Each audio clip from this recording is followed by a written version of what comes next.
हम संतोष पागल ना हमें ई वाला तो आवाज़ सुन लियो खबजा।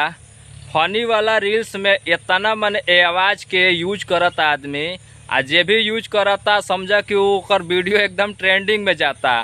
तो का हाल बा भाई लोग, आशा करता नहीं कि मस्त होकर बजा और स्वस्थ होकर बजा। तो आज हम बात करम संतोष पागल के, जवन के बहुत गुस्सा में रहना, कोई वीडियो बना दे सुनकर से मजाक में डाल दे सोकर के मने वायरल हो गई।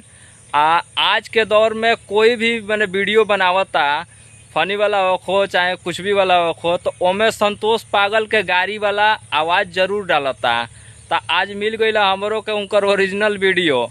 अब हम ना कहम कि उनकर संतोषे नाम हो, जो भी नाम होखी, लेकिन हम जहाँ तक उम्मीद रखतनी कि ए भाई के आज तक ले सोशल मीडिया पर चाहे यूट्यूब हो, फेसबुक हो, चाहे इंस्टाग्राम हो, आज तक ले कोनो अकाउंट ना बनल होई आ ना चैनल बनल होई।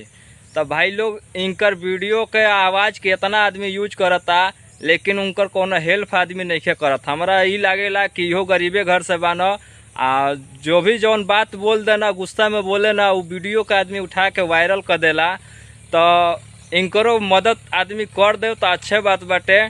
एलिए के वीडियो आदमी डाला था इतना वायरल होता, लेकिन उनकर मदद हम जाना तनी कि केहू कैले ना होई। उनकर पहले वीडियो देखा जा, ये ओरिजिनल वीडियो हो, बहुत पुरान वीडियो हो।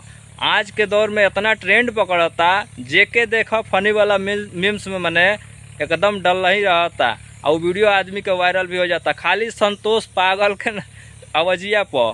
तो पहले वीडियो देखा जा भैया। एकर गौना मिठाई लेके जाता तोरी बहन चो तो जइबा पकल खाना माई चोदावे हैं, जा गणिया मरवाला वही में माई चोदावे मदनपुर माधर चोद कहीं का। तू जानत हुआ कि हम ग्रेड ए पढ़ नहीं, तो से का मतलब रे साला चोद।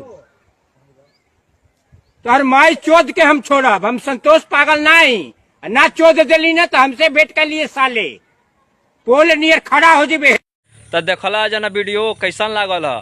इनकरो संतोष नाम ना है, ओरिजिनल संतोष नाम ना हमारे के पता बा भाई कि हम बता सके नहीं कि इनकर का नाम है, लेकिन आवाजिया जौन बोले रहा ना कि हम संतोष पागल ना हमें, उतने पर प्रसिद्ध हो गई बना। उनकर के आदमी जाना था कि ये संतोष हवन, ठीक ना। तो अगर आप लोग के वीडियो अच्छा लागल हो तो हमारा भी चैनल के सब्सक्राइब करी जा और बेल आइकन के दबावे के मत भूली जा। ये लिए कि हमरो सब्सक्राइबर अभी बहुत कम बना जा, अभी 40-45 गो हमारा सब्सक्राइबर बना जा। अब देखो तनी कि हमारा ये वीडियो पर कितना व्यूज जाला और कितना सब्सक्राइबर बढ़े ना जा। तो लाइक करा जा, कमेंट करा जा और शेयर करा जा, सब्सक्राइब करा जा हमारा चैनल के।